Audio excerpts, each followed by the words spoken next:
Donc d'abord, c'est une première, comme vous pouvez peut-être le constater. L'idée, c'est que j'aimerais faire des lives avec des professionnels du bien-être, euh, en accord avec ce que le groupe propose. C'est vraiment simple, fraternel, chaleureux. Et en fait, j'aimerais bien que les gens parlent de leur expérience et donnent des clés et astuces. J'aime beaucoup ce truc-là, un petit peu, acquérir des clés et des astuces dans différents domaines. Aujourd'hui, c'est sur l'estime de soi. Donc, Hélène Gabaz devait être avec nous, sauf que je m'y prends tellement mal que je sais même pas comment faire un live à deux. Mais ça viendra, et c'est peut-être pas plus mal, ça me permet de me présenter la première fois et puis de présenter un petit peu le projet. Donc, il ne faut pas hésiter là je m'adresse aux professionnels, à m'envoyer un petit message en privé et puis à proposer votre intervention, soit avec Hélène, soit avec moi. Donc Hélène est coach de vie pour les femmes notamment. Euh, voilà, elle fait beaucoup de choses. Euh, on aura le plaisir vraiment de l'entendre et de partager avec elle. Et moi, je suis coach relationnel auprès de publics complètement différents. Ça va aussi bien auprès des particuliers que des couples. Donc un peu pour tous, ça peut être professionnel, privé. Et puis auprès d'un public chrétien aussi. Voilà. Alors, je vais me présenter un petit peu. Quand j'étais plus jeune, j'avais absolument pas l'idée d'accompagner les gens, mais ceci dit, j'ai été guidé un petit peu par la Providence sur le fait de créer une association pour les gens à la rue. Et ça a été le démarrage d'une grande aventure qui a duré 20 ans. Avec des amis, on a créé une association pour les gens à la rue. On faisait des tournées à Paris. À l'époque, il n'y avait pas beaucoup de maraudes.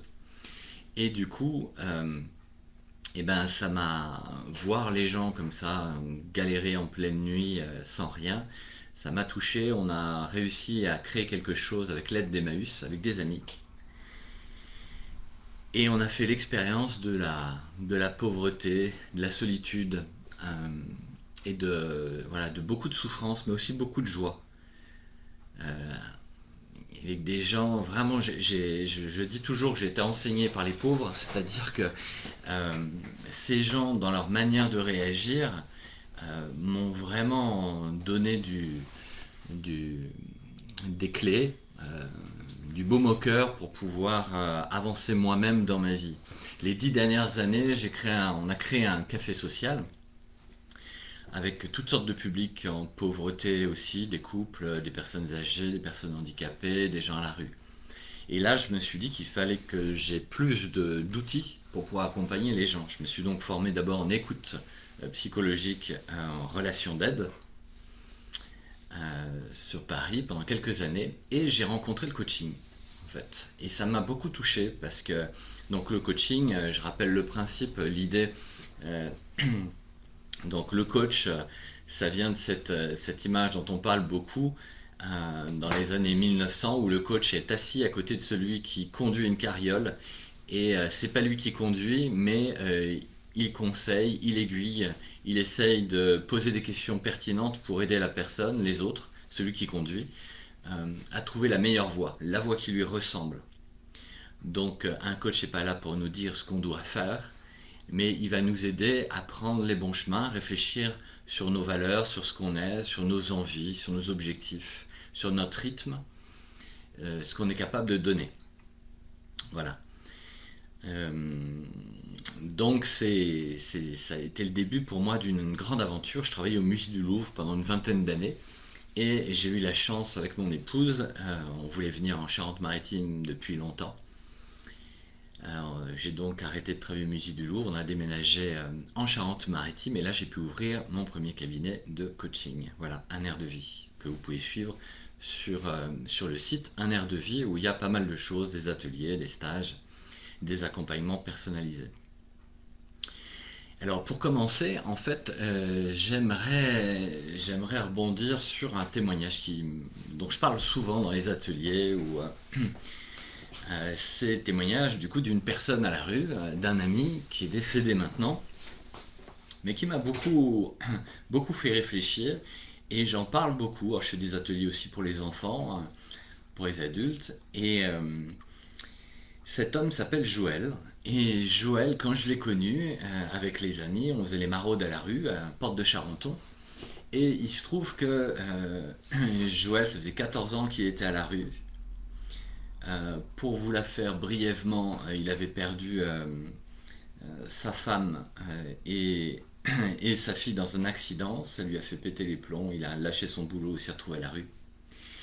Il a sauvé une chienne de la noyade. Elle s'appelait Princesse, c'était une bergère allemande. Et elle lui était fidèle comme il n'y a pas. Et quand on l'a rencontré, son rêve, lui, c'était d'être jardinier. Il était sous deux ponts, où il avait sous ces deux ponts, enfin sous ces deux poteaux de pont, pardon, il y avait un pont avec deux poteaux. Il avait créé une cabane d'un côté pour dormir, lui et sa chienne, et une autre à côté pour mettre des affaires et notamment faire cuire ses aliments. Et entre deux, il avait fait un super jardin. Quand on a commencé à visiter, au bout de quelques temps, il buvait énormément. Il buvait énormément pour oublier. C'est d'ailleurs lors d'un gâteau d'anniversaire qui m'a raconté un peu plus son histoire. Et touché par le fait qu'on passait, il a décidé de changer d'attitude. Il a décidé d'arrêter de boire. Il était tout le temps ravagé, mais gentil, mais ravagé. Et à partir de ce moment-là, avec cette promesse où il m'a dit Didier, tu reviens plus me voir si jamais je continue à boire. Il a vraiment tenu sa promesse et la fois d'après déjà il buvait plus et il a jamais pu retoucher une goutte d'alcool à ce que j'en sais. Et là son attitude a commencé à changer. Bon, il était croyant, du coup il avait des valeurs importantes, il avait découvert une icône et puis une statue et il prenait sûrement plus de temps, il voulait prendre plus de temps pour son intériorité. Bon, pour les chrétiens, on priait un petit peu avec lui parfois. Et en fait, il vous disait pas bonjour, il vous prenait dans ses bras. Euh, il, les gens s'attachaient vachement à lui assez facilement. Par exemple, il allait à la boulangerie, il ressortait, il avait du pain, les gens lui donnaient des croissants, des choses comme ça. Et pareil avec les artisans différents, je me souviens du boucher du coup, qui lui offrait parfois de la viande. Et Joël allait dans sa deuxième cabane où il faisait cuire ses aliments et il allait les distribuer à plus pauvres que lui. Voilà, c'est-à-dire qu'il est sous les ponts, là où les associations n'allaient pas, et il distribuait un petit peu ce surplus de nourriture. C'était quelque chose de magnifique, je l'appelais mon petit Saint-François d'Assise à la rue. Et tout le monde a été tellement touché que tout le monde s'est mis à l'aider. Nous, on allait visiter, Emmaüs s'occupait de ses papiers administratifs, et la mairie de Charenton lui a offert d'abord un appartement refait à neuf. Il y avait des gens qui partaient, les locataires qui partaient, donc il a pu y accéder. Ils lui ont payé des soins pendant 6 mois, parce qu'être à la rue, comme vous vous en doutez peut-être, le corps est ravagé, surtout au bout de 14 ans. Et au bout de 6 mois, quand il a été soigné, ils lui ont offert comment dire, un CDI. Devinez de quoi, je vous le donne dans le mille, les enfants trouvent en général, donc je pense que vous allez trouver aussi, en tant que jardinier. Jardinier de la ville. Son rêve était accompli. Voilà, pourquoi je vous raconte ça? Parce que, bien sûr, sur l'estime de soi, vous imaginez le choix de Joël, quoi. Ce qui a aidé Joël, c'est de ne pas rester seul, c'est de partager un petit peu avec d'autres. Ça lui a redonné un peu de motivation, de confiance en lui. Ce qui l'a aidé, il y a une phrase qui dit ton bonheur commence quand tu t'occupes de celui des autres. Quand il s'est mis à aider les autres, il a sûrement trouvé aussi un sens à sa vie. Quand il a commencé à chercher ses valeurs aussi, il a dû là aussi fortifier ce sens de vivre. Et surtout son attitude. Son attitude, le fait d'aller comme ça sourire aux gens malgré ses difficultés, toujours faire preuve de bienveillance, de compassion. Il était vraiment, vraiment simple et touchant, quoi. On l'aimait beaucoup. Il était vraiment précieux pour lui. D'ailleurs, on a fait des Noëls avec lui, sous les ponts, avec la guitare et plein de choses. C'était super sympa. Donc la première chose le premier doigt que je voudrais poser sur l'estime de soi, c'est peut-être quelle est ton attitude. Souvent, on nous renvoie l'attitude qu'on a. C'est valable pour chacun. Le premier point. Le premier point que je me dirais, c'est celui-là. Personne n'est parfait. T'es pas parfait, t'es pas parfaite. Et moi non plus, ceux qui me connaissent le savent. Donc l'attitude. Je partageais un petit visuel là, et dans l'estime de soi en général, quand je prends du temps un petit peu avec les gens, on commence à revoir deux choses. La première, c'est se connaître en fait. Le problème du manque d'estime de soi, c'est souvent parce qu'on passe notre temps à regarder les autres. Donc effectivement, Hélène me dit là en chat, s'aimer pour pouvoir aimer les autres. C'est vraiment ça. En fait, on pense tellement, on est toujours tellement à se comparer, qu'on pense que les autres ont des qualités, mais nous on n'en a pas. Donc peut-être que la première des choses à faire, c'est faire une relecture de vie. Moi j'invite souvent à ça, inviter les gens à regarder avec les lunettes de la bienveillance envers soi-même, de regarder ce qui est positif, ce qui a été constructif, ce qui a été signe de réussite, même des petites choses dans nos rapports à nous-mêmes, aux autres, dans ce qu'on a réussi dans nos vies. Faire une relecture de vie, et j'invite souvent d'ailleurs, quand on commence à travailler, j'invite les gens, et j'ai fait des posts là-dessus si vous voulez regarder dans le blog d'un air de vie, à créer un cahier de bord positif. C'est-à-dire qu'on se force, hein, comme on ferait avec un enfant en fait. Hein. Ça c'est une chose que j'aime bien, c'est de se dire, si tu devais parler à un enfant, toi qui es en manque d'estime de toi, et si l'enfant te dit je suis nul, j'y arriverai jamais, je suis pas assez comme ceci et trop comme cela, les autres sont comme ceci mais moi voilà, toi spontanément, tu vas commencer à l'encourager, le relever, essayer de pointer du doigt ce qui est de beau chez lui, les possibles dans sa vie, quoi. Et ben fais-le pour toi. Voilà, comme si tu t'adressais à ton enfant intérieur, commence à faire ça. La première chose, c'est peut-être de se dire, il faut que je prenne un temps pour mieux me connaître, mais me connaître de manière positive, me regarder de manière positive. Donc tu peux écrire ça, tu peux le dessiner, tu peux le peindre, mais reviens sur ta vie, vire tout ce qui est négatif et essaye de faire le point petit à petit sur ce qui est beau, constructif, tes manières de rebondir. Donc ça va être important parce que tu vas te voir non pas sous la pluie mais au soleil. C'est-à-dire quand on pleure, quand on est sous la pluie, quand on est dans la tristesse, c'est pas vraiment nous, c'est nous fardés de la souffrance. Mais quand tu es au soleil, quand tu es bien, quand tu es pleinement toi-même, là tu sais un peu, tu as une image un peu de toi qui est plus belle et plus vraie en même temps. Donc vraiment ce premier point j'insiste, prends le temps de regarder tout ce qu'il y a de beau chez toi. Marque-le, note-le, dessine-le, fais ce que tu veux, mais appuie-toi là-dessus. Du coup, ensuite, donc Hélène me dit, ouais, se parler comme si on parlait à un enfant, l'histoire de s'aider, de s'encourager, c'est vrai que c'est une vraie piste, comme elle le dit. Alors, me vient, enfin, régulièrement, quand j'aborde ça, nous vient assez facilement le fait de dépasser nos blessures. On a tous des blessures et les cicatrices sont là.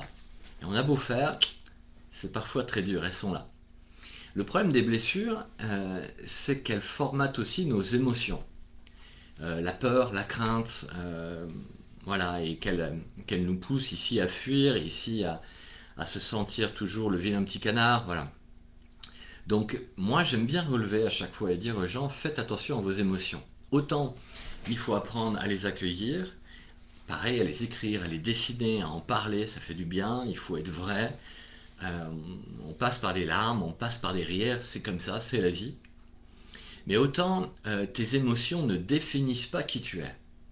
Et ça c'est vraiment important, je pense. C'est-à-dire que c'est pas parce que tu te sens mal que tu peux pas réussir. Voilà, il y a souvent comme ça des émotions, l'émotion toujours quand on est dans la honte, la peur, la culpabilité.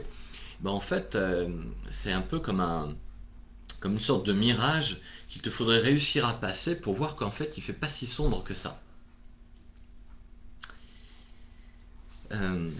Voilà, donc ça c'est les premiers éléments sur la connaissance de soi, pointer du doigt ses blessures et essayer de les dépasser. Et une des premières choses, tiens, comment je suis influencé par mes émotions qui sont la conséquence de mes blessures.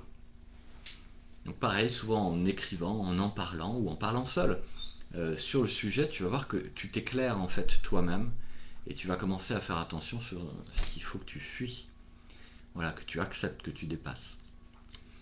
Alors ensuite, prendre soin de soi, ne pas se comparer. Ne pas se comparer, j'en ai parlé un petit peu. C'est pour les gens qui sont en mésestime de soi, vite fait, hein, c'est un peu spontanément, on tombe dans ce piège-là.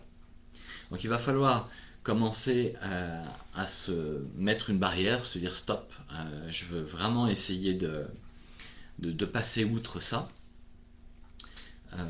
Donc je m'arrête quand je vois que je tombe dans ce piège-là et je commence à essayer, j'appelle ça colorier mes journées, de me faire du bien, quoi. Comment est-ce que dans ma journée, je me considère? Comment est-ce que dans ma semaine, je prends du temps pour moi? Si je passe mon temps, par exemple, à servir les autres, c'est une belle et bonne chose, sauf qu'il faut que ce soit équilibré. Est-ce que dans mes journées ou dans ma semaine, j'ai du temps pour moi? Si j'ai pas du temps pour moi, si je ne prends pas soin de moi, c'est-à-dire par exemple le sommeil, le sport, les loisirs, voir des amis, faire un travail de développement personnel pour continuer à m'encourager, et ben au final, dès que je vais être fatigué, dès que je vais être face à une difficulté ou à des échecs, je vais avoir tendance à me replier sur moi, à voir tout en noir.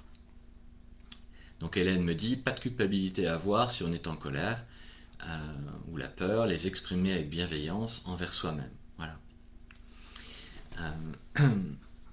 Alors, du coup, effectivement, savoir un peu quelles sont nos tendances négatives et pouvoir les combattre consciencieusement. Et ton équilibre de vie va t'aider à fortifier ton estime de toi. Donc, un, la connaissance de soi. Deux, quel équilibre de vie je remets en vigueur dans mes journées et dans mes semaines. Voilà, il faut que je prenne plaisir. Il y a un temps pour servir les autres, mais il y a un temps aussi pour m'occuper de moi. Ensuite, rebondir, assumer ses erreurs. Alors, le propre de quelqu'un qui a une bonne estime de soi, une bonne confiance en soi, vous verrez, c'est qu'il ne passe pas 2000 ans à se fouetter sur les erreurs qu'il a faites. Il cherche à rebondir. Bah, c'est vraiment un esprit de résilience, hein. C'est-à-dire que, ok, c'est un fait, j'essaie d'être pragmatique, de sortir de mes émotions qui peuvent m'influencer négativement, mais qu'est-ce qui s'est passé? Comment j'ai échoué? Comment là, j'ai pas réussi à avoir un bon relationnel ou à réussir ce projet-là, cette étape? Qu'est-ce qui s'est passé pratiquement? Donc tu peux écrire aussi ces choses-là, voir les points positifs, les points négatifs, ce qui te donnera un discernement important hors tes émotions. Donc ça va être important. Ensuite, donc rebondir, assumer ses erreurs, et rebondir, ça va être se dire, avoir une pensée comme ça constructive, positive, se dire ok, quelle option j'ai? Et vraiment se dire que toutes les personnes autour de nous, même celles que tu vois qui n'ont pas de problème de mésestime de soi, il y a des gens qui ont des tendances à mésestime de soi dans leur vie, il y en a d'autres qui n'ont pas ce problème-là. D'autres, ils vont avoir d'autres problèmes sur le relationnel ou autre chose. Et il est possible que si toi, tu as le problème de mésestime de toi, toute ta vie, tu es quand même à être un peu attentif sur ça. Mais, comme le dit Hélène, tu dois te respecter, respecter ton rythme, tes besoins. Ça va vraiment t'aider à fortifier cette estime de toi et ce que tu vas pouvoir mettre en avant. Donc là, tu vas commencer à mettre en œuvre le fait d'essayer de poser des actes, de poser des choix nouveaux, de travailler à rebondir, transformer quelque chose, un échec, en une possibilité de changement, en faisant des petits pas, un petit pas. L'idée c'est, si tu en fais trop, en fait, on peut vite être noyé et vite apeuré devant tout ce qu'il y a à faire. Par contre, de petit pas en petit pas, on peut essayer de faire des choses, de poser des actes de confiance et d'estime de soi concrètement dans nos journées et dans notre semaine. Donc qu'est-ce que j'ai à faire? Comment je vais le faire? Est-ce que je peux y mettre des petits coups d'audace, des petits pas, m'affirmer un petit peu, prendre soin de moi, Voilà qui va générer un peu dans ton moteur une motivation à avancer et avec cette chose vraiment importante, il faut t'encourager. Il faut vraiment beaucoup t'encourager, ne pas avoir peur de t'encourager, faire attention à la manière dont tu penses, dont tu te penses, la manière dont tu te dis et la manière que tu agis envers toi-même. Hein, par exemple, on en reparlera sûrement avec Hélène, mais l'image de soi, si tu t'habilles, je sais pas, n'importe comment, si tu passes ton temps à dire du mal sur toi, euh, ou à ressasser sans cesse tes échecs, mais il est normal que la mésestime de soi euh, perdure. Donc prends soin de toi, de ton extérieur, de ton intérieur dans le sens là où tu habites, et de ton intérieur quelles sont tes pensées. Hein, tes pensées te définissent de la manière dont tu vois, enfin tu es dans la manière dont tu vois le monde. Voilà. Donc Hélène me dit, pour l'estime de soi, plus l'estime de soi est améliorée et plus la confiance en soi serait améliorée. Bien sûr, c'est l'étape qui se fait, c'est l'étape d'après, c'est l'étape qui suit cette fortification de l'estime de soi. Donc colorier tes journées. Et moi j'aime beaucoup cette simple question qui m'a beaucoup aidé, c'est qu'est-ce qui te rend vivant? Voilà, qu'est-ce qui te rend vivant? Moi j'ai créé, pour ceux que ça intéresse, un petit jeu de cartes qui s'appelle l'échelle d'un air de vie, qu'on retrouve aussi sur le site d'un air de vie. Et il y a des familles, l'estime de soi, la connaissance de soi, l'estime de soi, la confiance en soi, la gestion du temps et des priorités, le relationnel, la gratitude et la vie nouvelle, et puis l'intériorité. Et, et c'est vrai que du coup, donc il y a plein de petites questions, petites choses, des petites clés, des propositions à faire. C'est un auto-coaching pour chez toi, ça peut se faire aussi en groupe. Et dans ces questions, il y a cette question, qu'est-ce qui me rend vivant? Dans ces réflexions. Comment est-ce que je vais colorier ma journée? Comment est-ce que je vais colorier ma semaine? Fais-toi confiance, commence à miser sur tes talents, tes qualités. Donc il faut y réfléchir un petit peu, c'est pour ça que je demandais de noter. Noter ton expérience de vie positive, tes qualités, tes talents. Et miser là-dessus. Donc vous voyez qu'on est toujours très lié dans l'estime de soi, la connaissance de soi. Donc comment je colorie mes journées? Qu'est-ce qui me rend vivant dans ma semaine, dans le mois que j'ai à vivre? Voilà. Prendre des risques, faire des petits pas et des petits pas, j'en ai parlé, je continue à lire en même temps mon visuel. Et c'est vrai que c'est en prenant des risques et qu'on essaie petit à petit qu'on avance. Hein. N'oublions pas, beaucoup d'entrepreneurs, beaucoup de sportifs sont passés par un nombre d'échecs hallucinants. Et la différence qui apparaissait par rapport à ceux qui étaient dans le même job ou le même sport qu'eux, c'est que persévérer. Hein, quelqu'un que je suivais, que j'aimais beaucoup, disait percez et vous verrez, persévérer. Hein, donc s'encourager et persévérer, c'est vraiment le haut de l'escalier. Voilà, donc il n'y a pas de... on n'est pas dans les actes magiques, hein, dans le coaching, dans le travail sur soi, mais plutôt quelle clé peut moi m'aider. C'est pas forcément d'ailleurs la clé qui va aider mon voisin, mais moi, quelle clé va m'aider, sur quoi je dois appuyer. Vous pourrez reprendre ce visuel que j'ai partagé, vous y reverrez ces étapes là. Et, et qu'est-ce qui me motive aussi? Est-ce que c'est juste mon changement? Est-ce que mon changement à moi va pas me permettre de transmettre à d'autres, mes enfants, des gens autour de moi, ce challenge-là de gagner en estime de soi? Est-ce que ça va pas m'aider justement, non seulement à colorier ma vie, à ensoleiller ce que je suis, mon être et ma vie, mais est-ce que ce sera pas aussi une flamme à passer aux autres? Et ça, c'est motivant en fait. Voilà. Donc les amis, ce replay va être posté sur le groupe. Je vous invite vraiment, n'hésitez pas à poser des questions, mettre des questions sur le groupe, voilà, ou des sujets sur lesquels vous aimeriez que différents professionnels interviennent. Moi, je vais interviewer un petit peu, je pense, des gens différents. Hélène sera la première, avec elle on verra ce qu'on peut continuer à faire, comment on peut accueillir d'autres professionnels. Donc les professionnels qui sont dans le groupe, n'hésitez pas à nous rejoindre. Et puis, euh, et puis voilà, je crois que j'ai fait le tour. Je vous renvoie sur le site un air de vie pour ceux, unairdevie.fr, le chiffre 1, unairdevie.fr, pour ceux qui veulent un peu me rejoindre, ou sur mon statut, il y aura différents posts. Hélène Gabas, vous pouvez dès à présent la rejoindre aussi. C'est Hélène Gabas, coach pour les femmes. Elle a un statut, n'hésitez pas, vous allez la retrouver de toute façon dans les commentaires. Et puis ben moi je vous souhaite une excellente journée, pas la moitié d'une. Voilà, et la prochaine fois je pense qu'avec Hélène peut-être on continuera sur l'image de soi, la confiance en soi, tout ça. Voilà, je me tiens à votre service, n'hésitez pas à m'envoyer des petits messages privés, ça me fera plaisir aussi, qu'on crée du lien entre nous. Et puis voilà, à très bientôt. Euh, à très bientôt. Bonjour, au revoir à Nico, à Cédric, à tout le monde. Et puis au plaisir de vous revoir dans une nouvelle vidéo. On se lance, hein, on débute, mais ça va le faire et ça va devenir de plus en plus sympa, je crois. À bientôt.